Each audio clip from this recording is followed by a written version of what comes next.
Hey, it's been a while and I'm now in Canada. Well, I've been for the last couple of weeks. It feels strange, but strangely, not in a bad way. I've never felt so many emotions at once from the day that I left the place I called, and up to now, still call, home. I've left people, places, things, and maybe even a little chunk or a huge chunk of my heart. On the contrary, all I brought to Canada are essentials, clothes packed in vacuum-sealed bags, a lot of mixed emotions, and a magnifying glass to emphasize the main goal of being an international student. What's that goal, you ask? Well, obviously, graduating and making it out alive are two things. But other than that, I have no idea. I'll have to clean the lens to get a better view, but I haven't had to look this deep into my future plans in so long, so cleaning it will take a while as it's been gathering dust as well. People had always had mixed emotions about me leaving my comfort zone and studying abroad. I have a home country. In fact, I have the country that my nationality is in, and I have the country that I was born and raised in. I had two options, and yet I decided to go completely left field and pick another country. The same people who praised my academic prowess were also the ones who criticized how ambitious I was. But that's the thing. I'm glad that I have ambition, or I wouldn't be brave enough to go anywhere in the first place. I can't run on just a dream, on imagination. I need fuel to keep running or to even start running too. My comfort zone is represented by a lot of things. My family's house, my family itself, in the country I was raised in the places I have built my reputation and even solidified my name. My comfort zone, additionally, lies in the people that I have gotten to know and cherish. Countless people, in fact.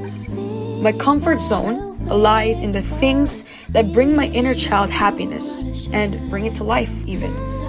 None of that is present in Canada. In my dorm room, in the friends that I'm making, and even in the pieces of home that I brought with me. Pieces like pictures and mood boards from home are not enough to make this place feel like home. Not yet, at least. I can't expect too much. I've been here for a couple of weeks, right? I mentioned that I left a huge chunk of my heart back in Qatar. But maybe that's a reach. I'd like to make more space for new things, new places, new people, and new memories. I'd like to make room for things that I never thought I could experience. Heck, going on a solo flight for college, experiencing everything in college, alone, crazy to me. Crazy.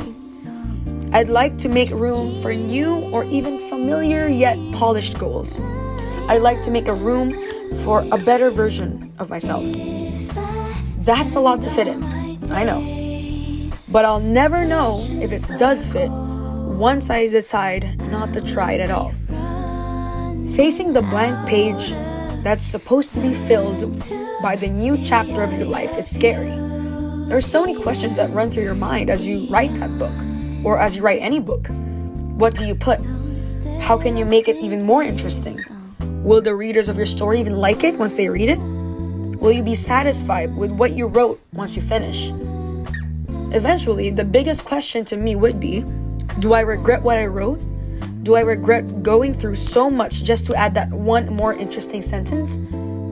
As much as possible, I'd like to confidently shake my head at the end and look back on the positives. It's freaking scary. The scariest thing I've ever freaking done. Not enough freakings can emphasize how weird it is to live alone and to do everything alone. But remember that goal I said that I had no idea about? Well, as long as I continue to embrace change, I don't have to keep searching far and wide. I just have to embrace everything that happens and make sure that once I look back and read the chapter that I just wrote, I'll look back on it with a smile. That's all.